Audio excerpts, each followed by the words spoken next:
cuando estamos viendo por sistemas, todo lo que hemos aprendido con el detalle, que es un factor de vigilancia, verlo desde una forma holística. O sea, cuál es la aplicación, y esto en realidad es como una aplicación clínica de lo que hemos visto en el área microbiológica. Por eso termina las clases de microbiología con esto que es microbiología por sistema, se llama.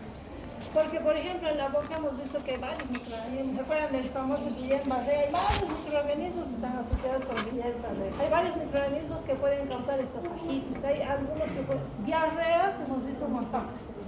Y además que puede ser una puerta de entrada al intestino y no solo causar diarrea, sino tener una secuela. Entonces, más o menos yo les voy a tratar de dar un resumen. Y eso fundamentalmente en base a tablas, porque si queremos ver factores de virulencia y demás, hemos ido analizando durante prácticamente toda la vida, ¿ya? Y nos vamos a enfocar y vamos a analizar solamente virus y bacterias, que no es lo ideal, porque lo ideal deberíamos incorporar hongos y parásitos también dentro de todo este baúl, pero debido a la forma, la parte pedagógica donde se ha dividido la asignatura, vamos a dar importancia solamente a los virus y las bacterias. Qué bien, no pasa esta cosa. ¿Alguien puede pasar?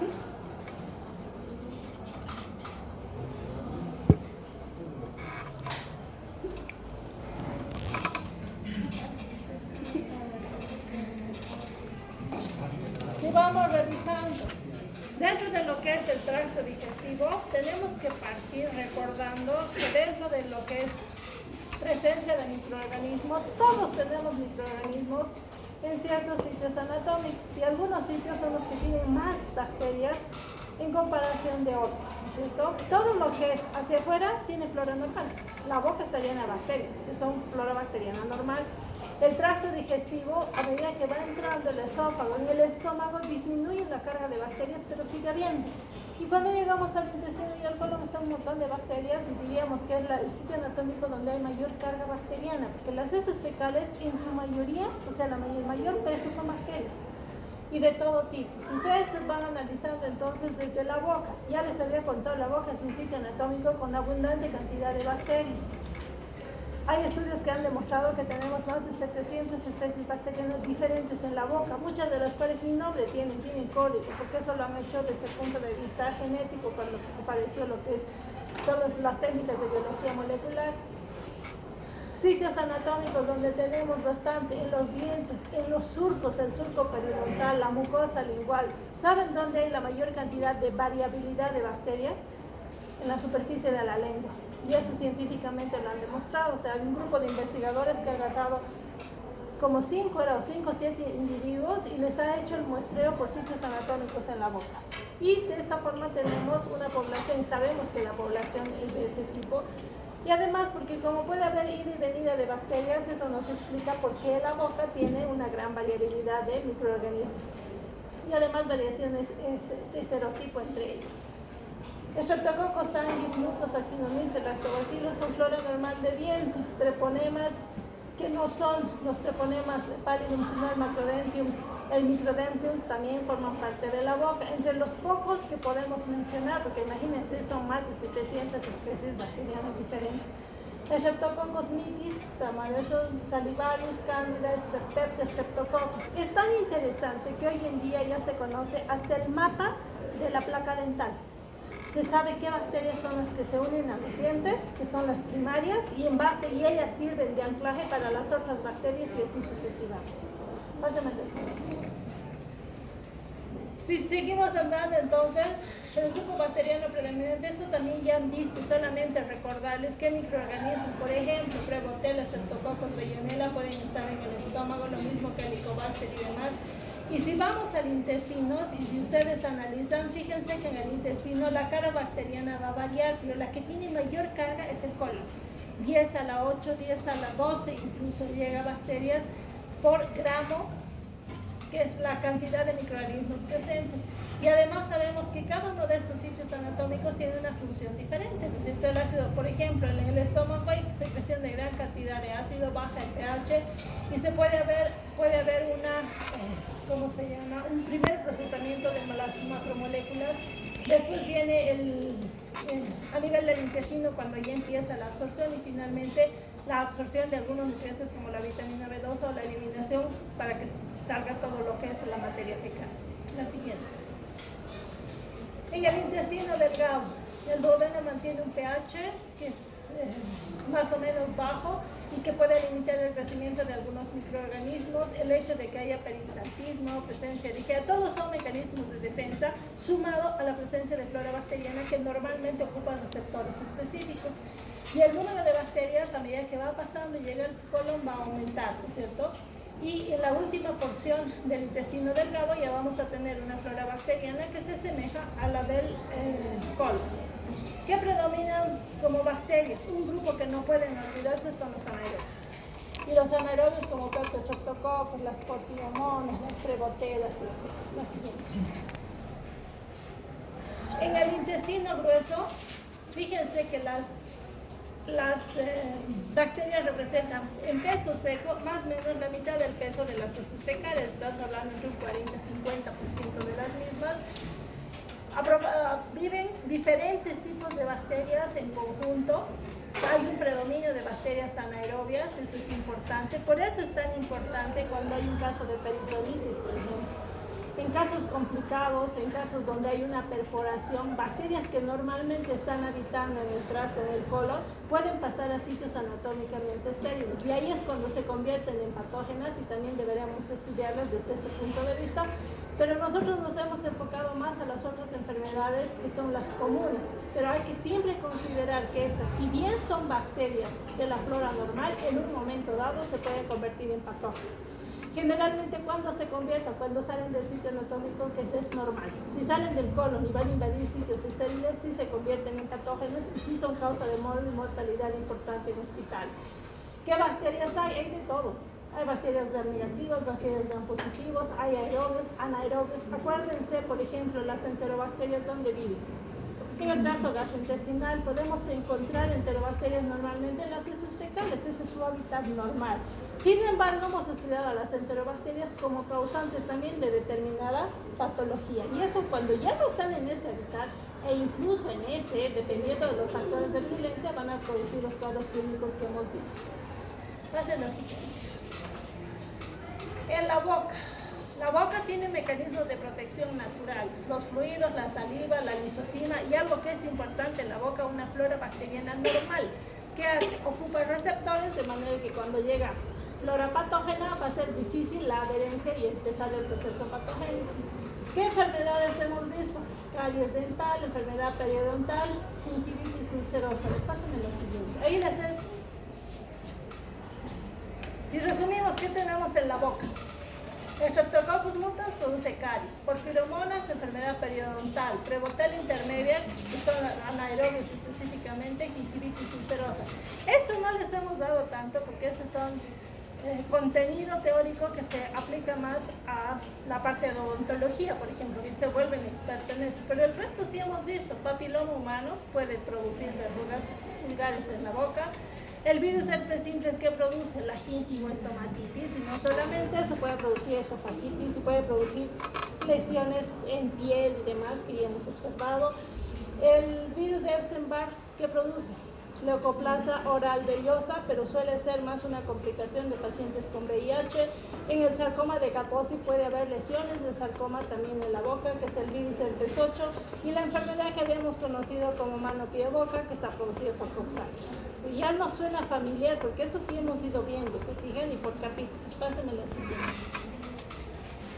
¿Qué pasa con las glándulas salivales? Si seguimos anatómicamente, glándulas salivales y el esófago.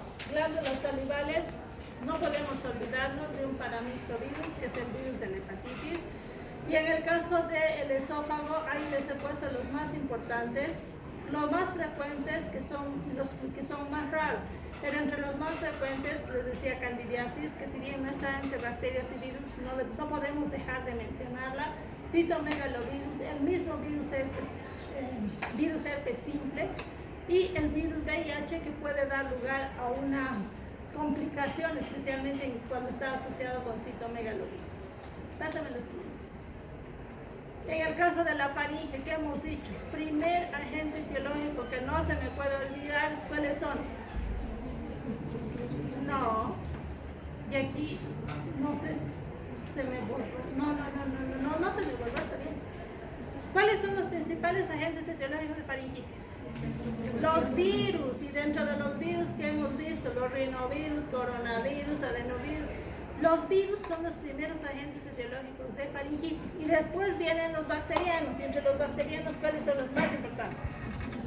El Streptococcus beta hemolítico del grupo A o Streptococcus pyogenes. Hoy en día se ha visto un comportamiento similar con el Streptococcus C o Streptococcus G, y hay otro que no se van a olvidar, que estaba leyendo, el Arcanobacterium hemolyticum. Es el segundo que está teniendo importancia en frecuencia después del Streptococcus pyogenes. Pero no podemos olvidarnos de otros, ¿se acuerdan? Neisseria gonorrhea puede producir. Corynebacterium difteriae puede producir una faringitis, la pseudomembrana y todo lo que hemos mencionado. Lo siguiente. En el estómago. No nos complicamos, hay una estrella. Porque no es fácil para las bacterias sobrevivir al pH del estómago. ¿Por qué Helicobacter pylori sí sobrevive? Y sí puede estar asociado con gastritis y con úlceras. ¿Será porque es resistente al pH ácido? Porque produce una enzima que se llama la ureasa, es lo que no me puedo olvidar, y es tan importante que incluso para hacer, o sea, ¿qué importancia tiene que un médico o un estudiante de medicina sepa, para no entrar al detalle? Porque muchas veces me dicen, ¿para qué me sirve? Ureasa, por ejemplo, es fundamental. ¿Por qué? Porque resulta que se puede utilizar la detección de ureasa como un método indirecto de diagnóstico de gastritis por Helicobacter pylori. Hay pruebas que detectan la presencia de ureasa. Si hay ureasa, ¿qué me está diciendo? Que hay una bacteria que ha logrado establecer su microambiente en la mucosa y que está asociada con las gastritis, con úlcera e incluso con cáncer, ¿no es cierto? La siguiente. Y en el tracto gastrointestinal, que hay algunos términos que desde el punto de vista clínico y en función a los microorganismos que hemos estudiado tenemos que tomar en cuenta, que no es lo mismo solamente decir gastroenteritis, diarrea, disentería y enterocolitis. Me ha parecido interesante ponerles, porque hemos ido hablando, ¿no? que produce diarrea, que produce disentería, etc. Y clínicamente, ¿en qué se diferencia? Gastroenteritis tiene síntomas gastrointestinales, náuseas, vómitos, dolor de estómago, diarrea. Cuando ya hablamos de diarrea, estamos hablando de que ella es un proceso anormal que se caracteriza porque las heces son demasiado frecuentes, son líquidas o pueden ser ambas, y se le debe hacer una enfermedad del intestino delgado, y que en estos casos hay una pérdida importante de líquidos y electrolitos. La disentería ya cuando se asocia a la presencia de sangre y pus, y eso es porque ya hay un daño, y usualmente eso sucede en el intestino grueso. Y la enterocolitis, cuando hablamos de inflamación, que puede afectar tanto al intestino grueso o al delgado, pero a nivel de la mucosa. Por eso decimos, por ejemplo, ¿qué bacterias producen disentería? No es lo mismo decir diarrea que disentería, ¿no es cierto? ¿Dónde actúan los microorganismos? Más o menos tienes el puesto ahí. Si hablamos de estómago, Helicobacter pylori. Si hablamos de intestino delgado en general, Cándida, Vibrio, cólera, la Escherichia coli, a excepción de algunas Escherichia coli, ¿se acuerdan? Que pueden actuar sobre el intestino grueso. ¿Cuáles eran?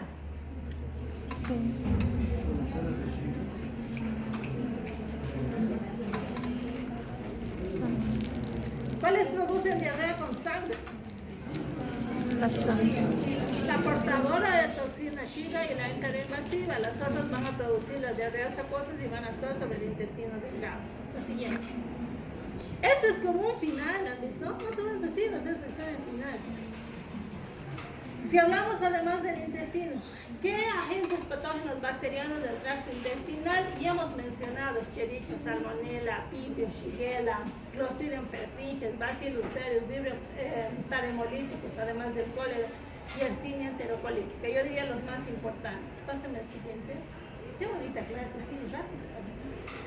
¿Qué virus pueden ser asociados con diarrea? También los hemos visto. No son muchos los virus. En pediatría, ¿qué nos interesan? Los rotavirus. Además, hay otros como los adenovirus, que también son más importantes en pediatría, pero otros como el afro y el calicivirus nos pueden producir, o sea, son patógenos ya claramente definidos, se ha visto su etiología y son causantes de diarrea. Sin embargo, se ha visto que hay otros patógenos que sí podrían estar asociados con diarrea y se consideran como patógenos emergentes que causan diarrea.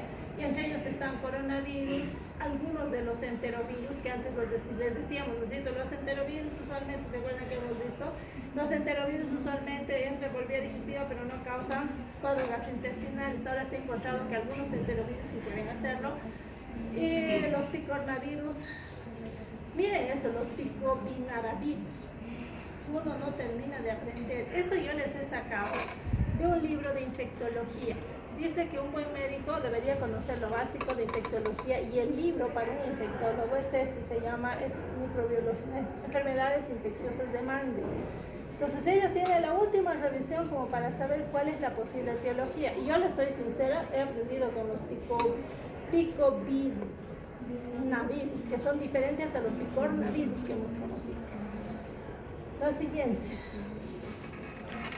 Entre aquellos que no podemos olvidarnos, que también los hemos estudiado bien, están los rotavirus, ¿no es cierto? Pero que son virus que se caracterizan porque van a dificultar una buena absorción de los nutrientes, permiten la eliminación de líquidos y se da más enteritis.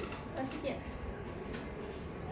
Ahora, algo que es importante es que difícilmente podemos decir que todo lo que ataca el intestino va a producir diarreas. Muchas veces esta más bien es la puerta de entrada para que se produzcan otras enfermedades.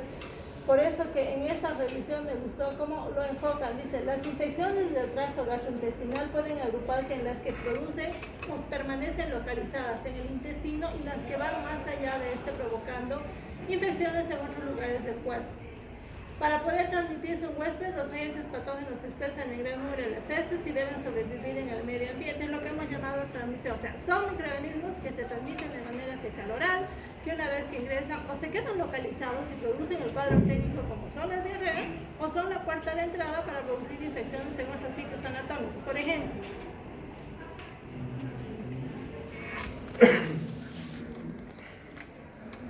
a ver, que no solo causa diarrea, sino que el microorganismo se distribuye y produce otro cuadro clínico.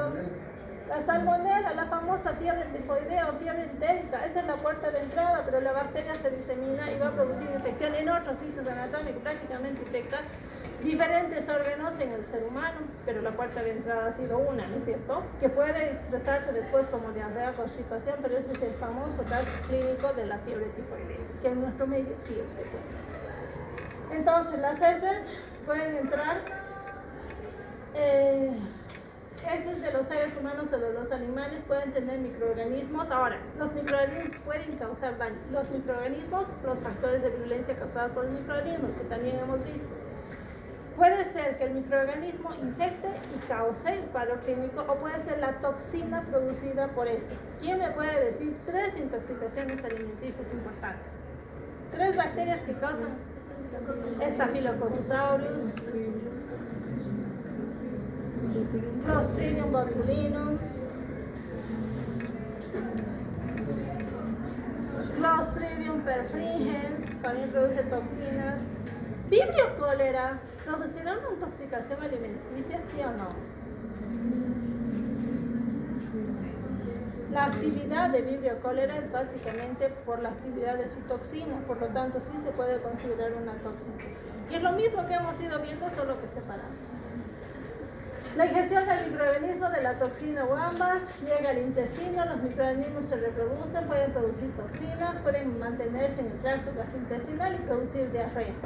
O pueden invadir, absorber las toxinas, pueden diseminarse y los cuadros clínicos ya no, el cuadro clínico ya no es diarrea, sino son generalmente cuadros sistémicos. Una característica, la fiebre, cuando ya hay una invasión, siempre y cuando haya sido una enfermedad invasiva por bacterias y no haya sido por las toxinas. Acuérdense que cuando es una intoxicación simplemente y no hay una toxinfección, no suele haber fiebre. Pero si ya hay una infección adicional, sí hay fiebre. La siguiente. Esto también me ha parecido interesante. Los síndromes clínicos asociados a infecciones, pero solamente les he tomado los adquiridos en el hospital, los comunitarios, porque los intrahospitalarios tienen un enfoque diferente. Diarrea acuosa, ¿cómo podemos diferenciar una acuosa de una disentería, de una profusa persistente, cuando hay vómitos y la fiebre entérica? cuál es el mecanismo patogénico, a qué nivel actúan y el ejemplo de los patógenos. Van a dar una revisada ustedes con calma todas las tablitas. La siguiente. Las manifestaciones clínicas de la enfermedad, pero más que para las manifestaciones me ha gustado por la clasificación, y es lo que les acababa de preguntar. Microorganismos, si hay una toxina preformada, o sea, acuérdense que uno puede intoxicarse porque consume la toxina que ya se ha formado en el alimento o porque el microorganismo entra, se multiplica y genera la toxina. Y entonces hablamos de toxina preformada, la toxina que se ha producido en el intestino y los que tienen la capacidad de invadir los tejidos. Fíjense cuáles son las preformadas. El ejemplo clásico es Staphylococcus aureus. El otro ejemplo que habíamos dicho, Clostridium botulinum, ¿se acuerdan? ¿A excepción de qué? ¿De en qué grupo etario Clostridium botulinum? En los bebés, porque en los bebés sí pueden entrar las esporas, sí se multiplican en el intestino y la toxina en el bebé se genera a nivel del intestino, en el caso de Clostridium botulinum. Las que son producidas en el intestino, botulinum en lactantes ahí, perfringens, Escherichia coli enterotoxigénica, Vibrio cólera. Por lo tanto, Vibrio, si yo les pregunto qué bacterias producen intoxicación dentro del grupo, también está Vibrio. O sea, están todas aquellas bacterias cuyo efecto patogénico está producido por la generación y actividad de una toxina. La siguiente. Patógenos característicos asociados a la diarrea del viajero, que hace rato me decían. ¿Quiénes producen diarrea del viajero? Eso es importante cuando van a tratar a pacientes que tengan este famoso cuadro clínico que sucede, porque es una diarrea que aparece cuando van de una región a la otra, ¿no es cierto? ¿Y quiénes producen? La enterotoxigénica, la enteroagregativa, Shigella sp, enteroinvasiva, las salmonelas, pero no la salmonella typhi, porque está asociada con fiebre tifoidea, campylobacter, areomonas, plesiomonas, lactis matriarcae, vibrio cólera, entre la que nos interesa. ¿Se dan cuenta que no es tan simple? Por lo tanto, ¿qué están aprendiendo ahora? Algo que es básico y que nosotros hemos visto en un trabajo de investigación como hace 2 años. En los centros de salud de atención primaria, llega cualquier persona con diarrea y solamente le buscan bacterias. Nada. Tenemos un grupo importante de bacterias que sí están asociadas con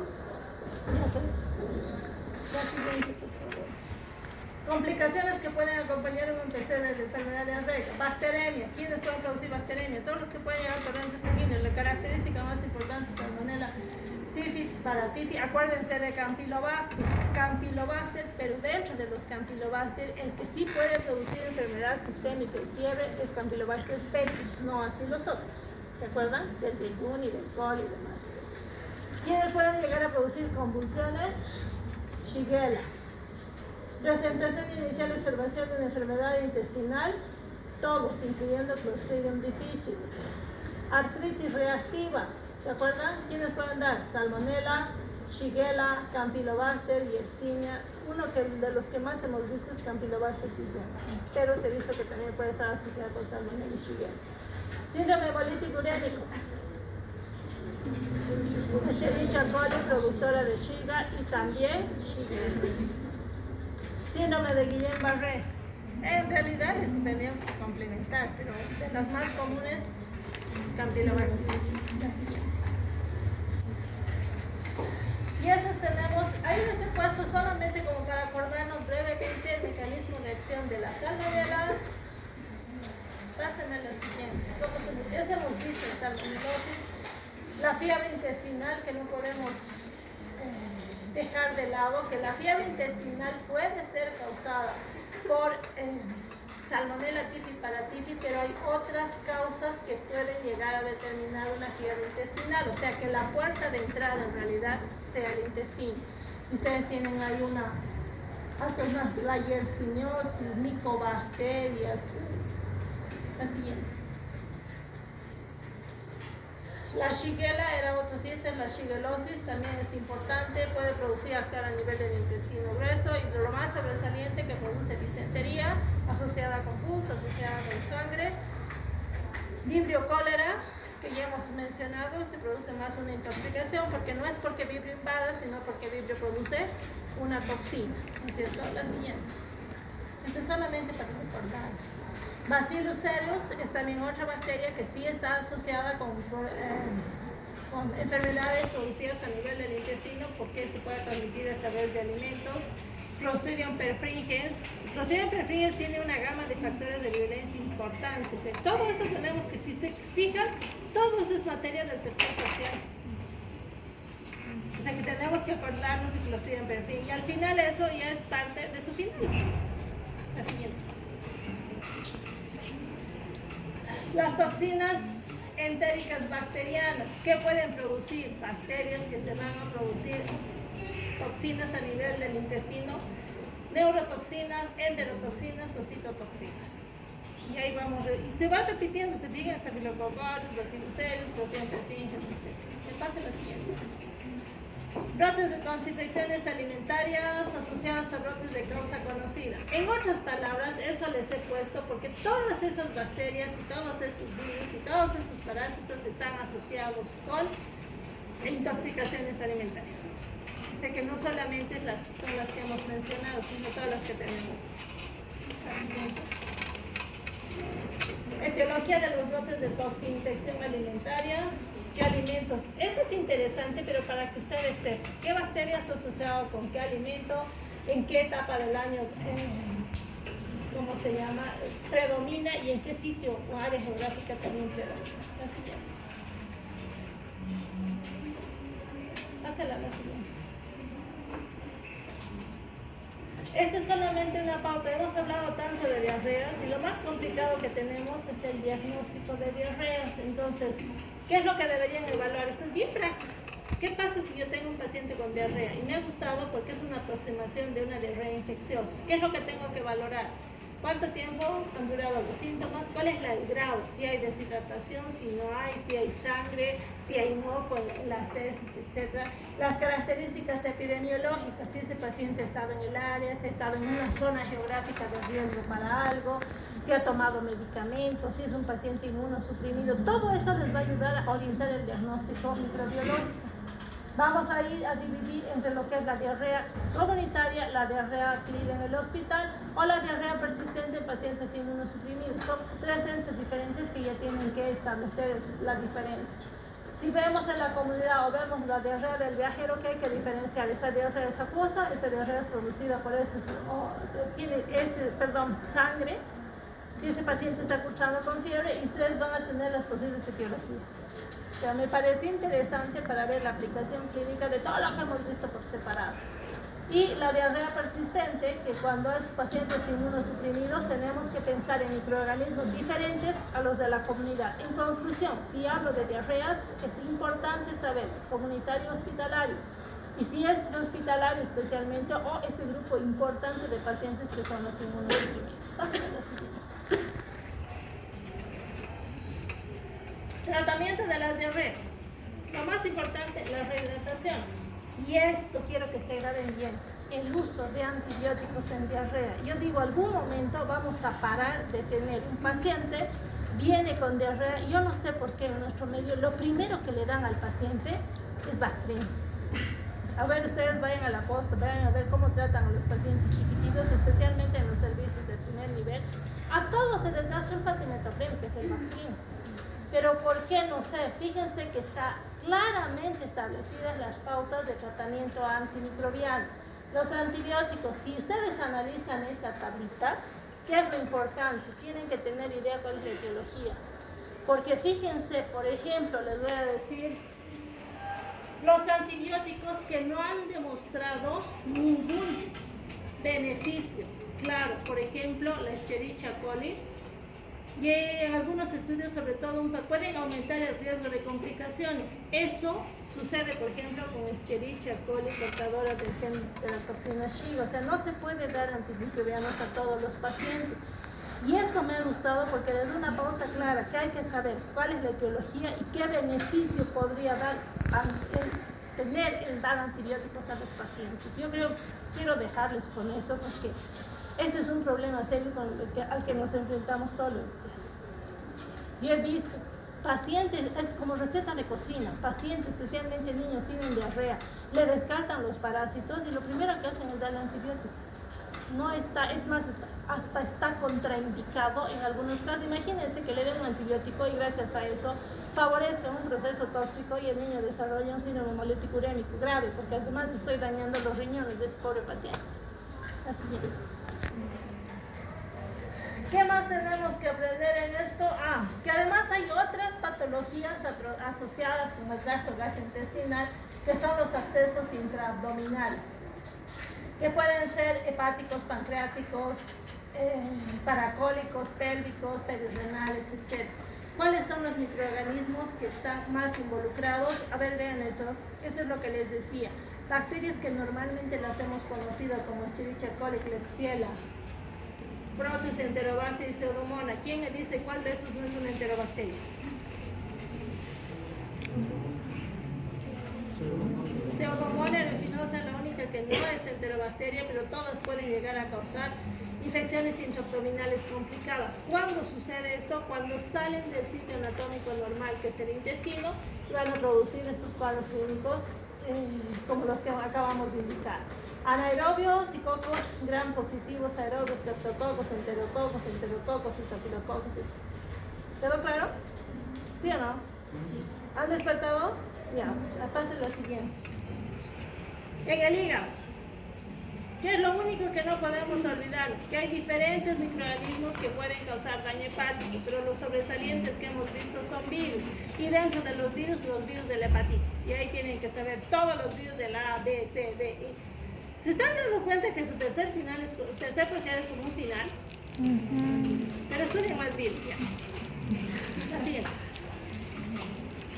Bueno, y eso es lo que habíamos mencionado de los virus, que ya hemos visto, hemos revisto en la siguiente. Listo, vuelvan a llenar.